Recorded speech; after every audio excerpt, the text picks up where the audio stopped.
서기로는 2025년이지만 불기로는 2569년이에요. 그 서기하고 그러니까 예수님보다 고다마 시다르타 붓다께서 나이 연세가 조금 더 많으셨던 거죠. 예. 그러니까 그것도 돌아가신 날로 잡아서 그래요. 80살에 돌아가셨거든요. 그러니까 여든에 돌아가시고 그 해부터 쳐서 2569년이 이제 불기라고 해요. 이거 오늘이 이제 부처님 오신 날이라고 하는데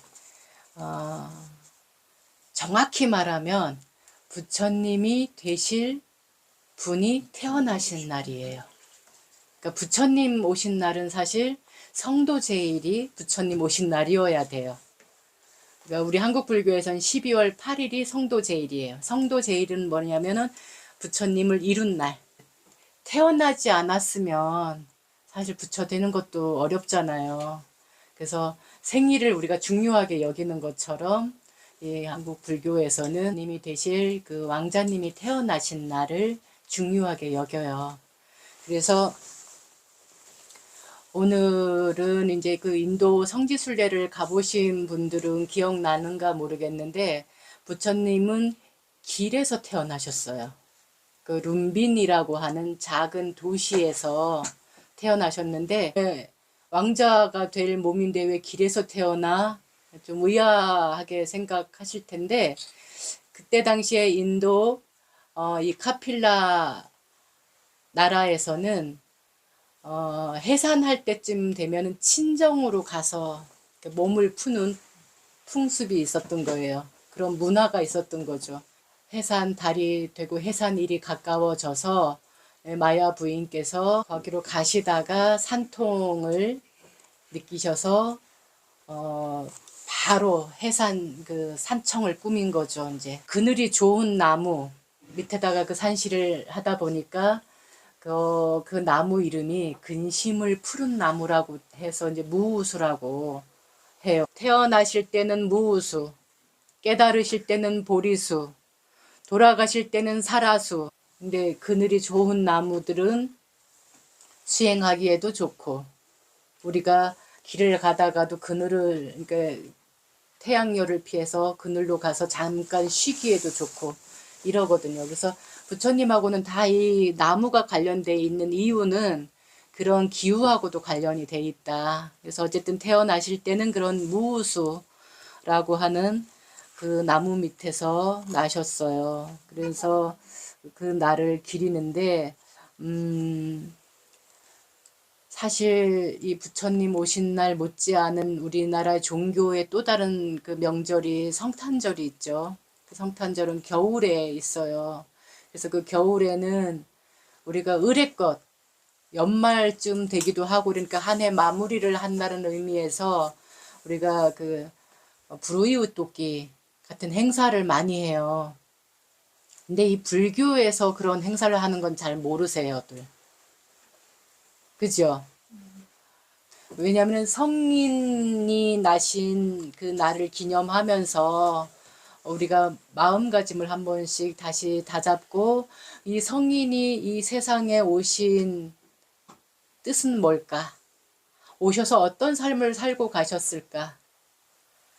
이런 걸 가만히 살펴보시면 사실 기독교에서도 예수님을 낮은 곳으로 임하소서 해서 항상 헐벗고 가난하고 소외된 약자들을 위해서 사셨다고 해서 그런 분들을 위해서 우리가 기꺼이 그 이 불우 이웃돕기 성금을 내곤 한단 말이에요. 근데 부다께서도 마찬가지셨어요.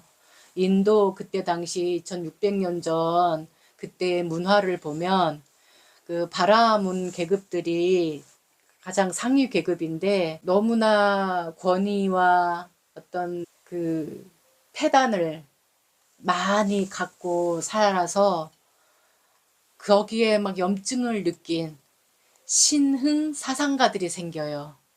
그 신흥 사상가들이 우리나라로 치면 우리가 조선 말기 때 동학이 생기잖아요. 그 양반과 왕 뭐 이런 저기 유림들의 그 폐악 백성들, 힘없는 백성들이 노예 종들은 개돼지 취급을 받고 이러다 보니까 동학이라고 하는 건 뭐냐면 그때 천주교가 들어오는 건 서학이라고 그랬어요. 서양 쪽에서 들어왔다고 서학이라고 그랬어요. 이 우리나라는 동쪽에 이제 동방에 뭐 이런 이게 하잖아요. 동방예의지국 뭐 이런 말 하잖아요.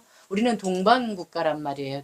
나라 방자를 써서 동쪽에 있는 나라인데 이 동쪽에 있는 그래서 최재우, 수훈 최재우, 해월 최시영 이런 분들이 그때 당시에 그 조선 말기에 아주 그 뭔가가 더 썩어 있는 이 계급 속에서 썩어 있는 사람을 사람 대접을 안 해주는 이런 것들이 너무 만연해 있을 때 일어난 종교, 신흥 사상과 종교가 동학이었어요. 인내천 사상이라고 그래서 백성이 곧 하늘이고 이 민심이 곧 천심이다. 이제 이런 말로 인내천 사상이라고도 하는데 그런 게 생겼던 것처럼 인도도 그때 당시에 브라만 계급들이 아주 많은 그 폐단들 안 좋은 관습과 관례들을 너무 많이 하고 있으니까 행하고 있기 때문에 신흥 사상가들이 많이 생기고 그 다음에 계급은 낮지만 뭐 이렇게 바라문이라든가 크샤트리아라든가 이런 계급은 아닐지라도 금권 이렇게 금전으로 재물로 함부로 할 수 없는 세력들이 생겨요. 우리나라 말로 하면은 재벌이죠. 인도에서는 이런 사람들을 장자라고 했어요. 이웃 나라들 우리 그 성지순례 다닐 때 부처님 그 유적지를 찾아서 성지라고 하는 곳을 찾아다녔던 곳이 인도 28개 주 가운데 2개 주였거든요. 북인도 쪽에. 그 2개 주였지만은 인도라는 큰 덩어리에서 28개 주. 그 주 하나가 우리나라만 한 경우도 있어요. 그렇게 인도가 큰 나라인데 그 2개 주가 그 옛날에는 크고 작은 나라들이 굉장히 많았던 곳이에요. 이 2개 주 안에서도 마가다, 꼬살라라고 하는 나라는 좀 강대국, 큰 나라고 카필라처럼 또는 왓지국처럼 이렇게 조그만 나라들도 있었던 거예요. 그 옛날에는 요 2개 주 안에도. 이런 데에서 이제 이웃 나라, 작은 나라, 뭐 큰 나라 이렇게 교역을, 무역을 이렇게 하면서 돈을 버는 신흥 세력들이 생겨요. 그게 이제 그때 말로는 장자, 지금 말로 하면 재벌급 정도, 기업하는 사람들 정도의 그런 이제 사람들이 생기는데, 그때 신흥 사상가들도 많이 생기면서 이 바라문 사상을 좀 거부하고, 그 안 좋은 것들을 없앤 새로운 어떤 가르침들이 막 생겨나요. 불교도 그 가운데 하나였어요. 어쨌든 불교가 부처님이 탄생한 그 시대 상황은 그랬다는 거.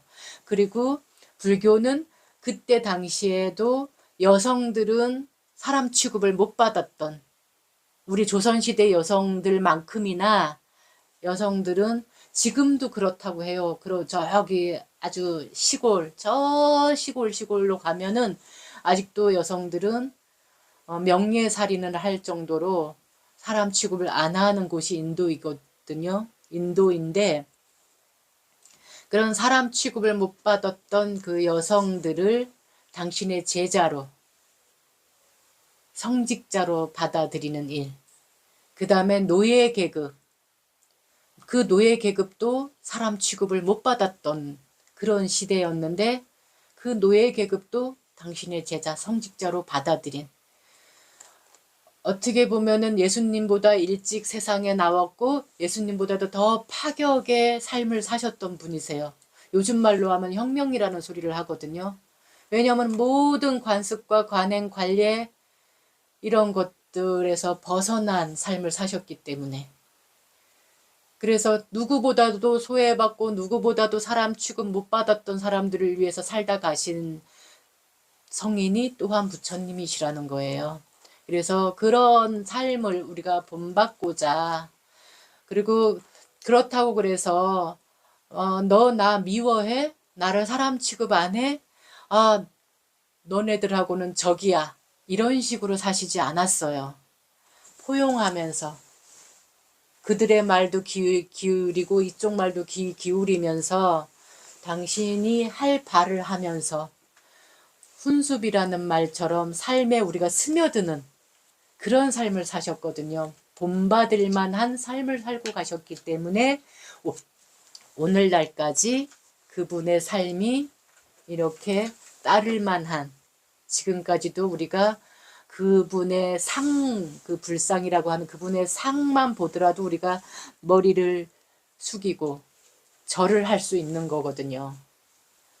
그래서 우리가 그냥 오늘날에는 근데 이게 종교가 돼가지고 그냥 그 상을 보고도 안 아프게 해주세요. 뭐 어떻게 해주세요. 뭐 어떻게 해주세요. 소원만 냈다 빌어요. 그거는 그분의 진정한 뜻이 아니에요. 그분이 살아 계셨다는 걸, 또 지금까지도 살아 오신다라는 것을 믿는다라면은 어떤 사람들이 하나님 앞에서 이렇게 해주세요, 저렇게 해주세요 계속 하고, 하나님 한 번만 제 앞에 나타나 주세요, 좀 보게 해주세요 막 이랬더니 하나님이 그러셨다고 하잖아요. 무수히 많이 순간순간 네 옆에 있었지만 네가 나를 못 알아봤다. 언제요? 그럴 거잖아요. 헐벗은 사람으로, 가난한 사람으로, 장애인으로, 소외받은 사람으로, 아픈 사람으로 내가 그렇게 네 앞에 나타났지만 한 번도 나를 알아본 적 없고 나를 무시하고 외면하고 그냥 갔다는 거예요. 그랬던 것처럼 부처님도 마찬가지인 거예요. 부처님은 무수히 우리의 삶을 평화롭고 행복하게 하기 위해서 살다 가셨고 그 가르침을 주셨지만 그거는 하나도 따르지 않고 맨날 이렇게 해주세요, 저렇게 해주세요, 이렇게 되게 해주세요, 저렇게 되게, 자기는 그렇게 안 살면서 하늘은 스스로 돕는 자를 돕는다고 제가 조금이라도 발뒤꿈치라도 이렇게 흉내내고 살아보려니까 저한테 좀 기운 좀 주세요. 이러면 좀 말이 될 텐데 사는 건 맨날 욕심 부리고 성내고 화내고 짜증내고 그냥 이 욕심 저 욕심 다 부리고 어리석은 짓 또 하고 또 하고 또 하고 맨날 이렇게 살면서 어떻게 해주세요. 여러분이 만약에 붙다고 여러분이 만약에 하나님이라면 그런 사람 말 들어주고 싶으세요? 아니요. 물론 하나님이나 부처님은 마음이 넓기 때문에 우리 같은 마음은 안 쓰시겠지만 아무래도 열심히 더 실천하는 사람을 먼저 이렇게 살펴보시려고 하겠죠. 그런 사람이 먼저 눈에 띄겠죠. 욕심 부리고 악다구니 쓰고 막 성내고 화내고 그냥 온갖 저기를 다 하는 사람보다는 야 그래도 내 말 듣고 저렇게 뭘 하나라도 실천하려고 하는구나. 그럼 그 사람이 더 눈에 이렇게 들어오겠지요. 그런 것처럼 우리가 우리의 소원을 뭔가 원하는 바가 있다라면 뭔가 하나라도 이렇게 실천을 하려고 하는, 그래서 이 등공량을 올리는 것도 그래서 하는 거거든요. 우리가 그 한국 불교에서는 육법 공양이라고 그래서 6가지는 부처님께 이렇게 공양을 올리는, 이렇게 갖다 올리는 걸 공양한다고 하거든요. 이바지할 공자에 기를 양자, 뭔가 좋게 하는 그런 뜻인데 등공양을 먼저 해요. 그 등공양은 이제 반야등이라고도 하는데 그 반야라는 말은 빨려로 빤야라고 해요. 그 빤야는 우리말로 지혜, 슬기예요. 어두운 곳 캄캄한 진짜 몇백 년 몇천 년 캄캄한 동굴 속이라 할지라도 촛불 하나면은 그 동굴이 밝아지듯이 우리가 맨날 탐진치로 어리석은 상태, 지혜라고는 눈을 씻고 찾아봐도 없을 정도로 그랬다 할지라도 어느 날 내가 나 이거 오늘부터 실천할 거야. 그렇게 실천을 한 번, 두 번, 하루, 이틀, 한 달, 두 달, 1년, 2년 자꾸 해나가다 보면 내 머릿속이 환해지듯이 감고 있다가 아무것도 안 보이는 캄캄한 속에 있다가 눈이 번쩍 뜨여가지고 세상의 것들이 막 다 보이는 것처럼 그런 지혜의 눈을 뜨는 날이 올 거거든요. 그렇게 살겠습니다 하는, 그래서 내 안에 이런 지혜의 눈을 뜨도록 내가 이만큼이라도 실천하고 살겠습니다 하는 마음으로 등공양을 올리는 거고, 그 다음에 이제 우리가 오늘 여기도 보셨지만은 꽃도 있고 향도 있고 또 차도 있고 물 아까 갖고 오셨죠. 그 물을 우리 맑은 물이지만 우리 불교에서, 한국 불교에서는 이 물을 갖다 올리는 때도 이 물이 감로수처럼 변해서 목마른 사람한테 물 한 모금 주면은 삶을, 죽어가는 사람도 살리는 것처럼 이 차 한 잔이 감로수가 되어서 내 안에 어떤 목마름이 해결되도록, 이 욕심과 성냄의 목마름이 막 들끓고 있다가도 이 감로수를 마심으로써 내 목마름이 탁 해결이 되도록 그렇게 하겠습니다 하는 마음으로 갖다 올리는 거고, 또 쌀, 미공양이라고 하는데 쌀로 밥도 짓고 떡도 하고 하잖아요. 그래서 이 쌀, 이것을 먹음으로써, 이것을 올림으로써 내가 정진을 해서 법을 얻을 수 있는, 법의 기쁨을, 배가 너무너무 고팠는데 밥 한 숟가락 딱 들어가면은 아 기운 난다, 아우 이제 살 것 같네, 이런 것처럼 아 세상이 이제 뭐든 할 수 있겠다, 이제 힘이 나서 뭐든 할 수 있겠다 하는 마음으로 내가 정진을 하겠다라는 이런 마음가짐으로 공양을 올리는 거고, 그 다음에 꽃을 보고 기분 나쁜 사람 있으세요? 나는 저 꽃, 내가 꽃만 보면 기분 나빠, 아우 꼴도 보기 싫어, 이런 분 있으세요? 없어요. 네. 꽃은 사람을 기쁘게 해주고 기분 좋게 해주고 생겨요. 막 힘들게 산을 올라가는데도 막 땀을 뻘뻘 흘리면서 막 이렇게 600m, 700m, 1000m 막 올라가고 있는데도 너무 힘들어 죽을 것 같은데도 옆에 꽃 한 송이 피어 있으면 기분이 좋아져요. 어머 하고 마음이 안정이 되고, 그러니까 만행화라고 한국 불교에서는 얘기를 하는데, 만행을 하는 데 있어서 도움을 주는, 이로움을 주는 그런 게 꽃이에요.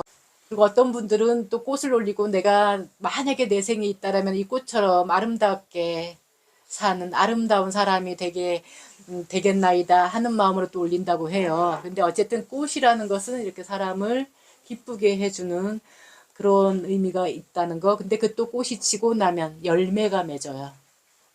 그게 이제 과일이죠.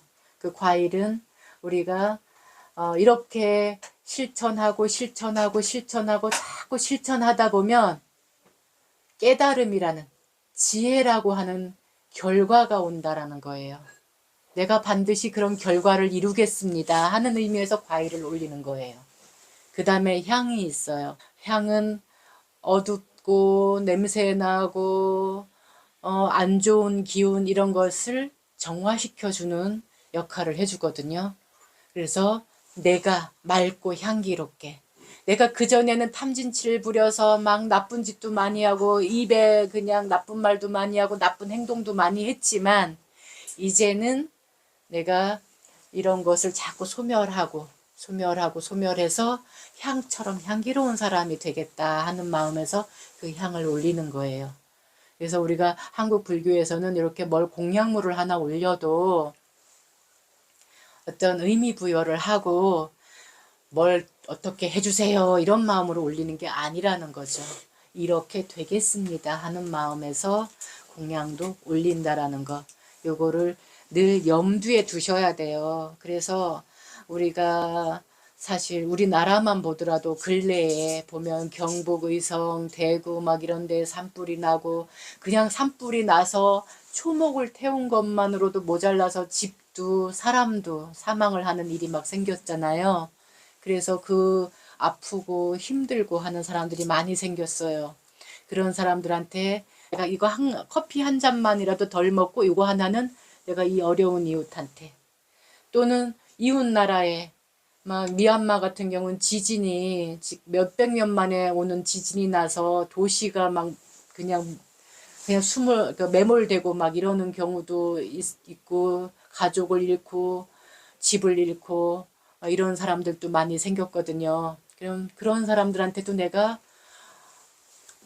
나 다이어트도 할 겸 내 저녁 한 끼 값은 여기다가 저녁은 좀 간단하게 먹고 낮에 남은 밥으로 대충 때우고 내 저녁 한 끼 값은 내가 여기다가 좀 보태겠다.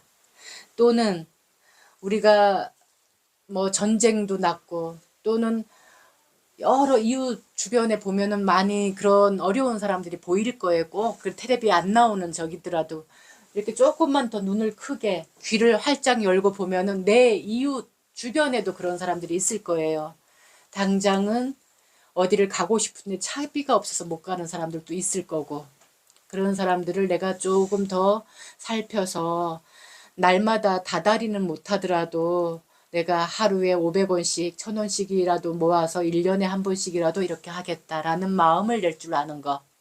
그게 부처님 오신 날 우리가 염두에 두어야 될 일이거든요. 왜 스님은 이런 말을 하고 어떤 스님은 저런 말을 하고 또 어디서는 또 이런 말을 할까?